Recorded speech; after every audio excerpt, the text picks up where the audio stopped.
তোমার পিতা মাতার সন্তান জানতে হলে যেতে হবে সেই সরোজের কুলে। একটিবার সেই সরোজের কুলে যেয়ে দেখি আমার পিতা মাতার সাথে আমার দেখা হয় কিনা।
সেই কৈলাসে এত স্বাদ। হ্যাঁ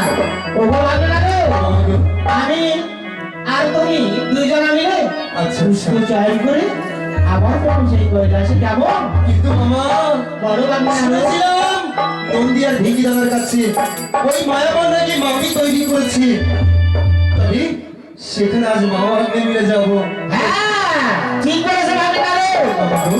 সুন্দর পুষ্পবন তুমি ঠিক কথা বলেছো। ওই পুষ্প চয়ন করে আবার তোর আমার মা বাবা নিয়ে কৈলাসে কেমন তবে চলো তবে ভাঙারও মামা। আমার যে কথা আছে। কি কথা বলো? ভাঙারও বলো। তুমি সুন্দর সুন্দর দেখে একটা নৃত্য করবে আর সেই তালে তালে গান করবে। সেই তালে তালে আমি পুষ্প চয়ন করা হয়ে যাবে।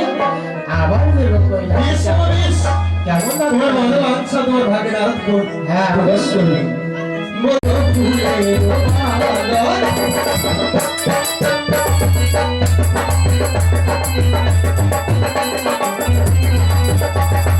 কত রঙে ঘুরে ফুটেছে দেখো মামা।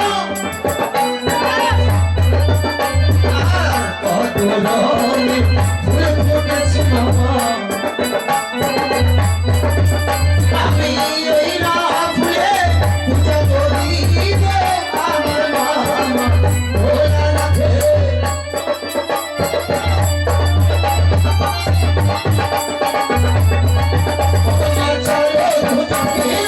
সরজে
আমি বুঝতে পেরেছি ও আমার কন্যা, কিন্তু ভাগ্নেরা মামা গো, আমাকে বড় ভয় করছে ভাগ্নেরা। কিসের ভয়? এখন কি করি? কি করবি?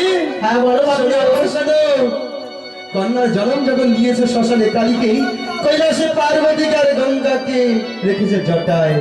আর তারপরে যখন এই কন্যার জন্ম, পরিচয় হয় আপনার কন্যা আমার ভগিনী, একটি নামকরণ করো তুমি।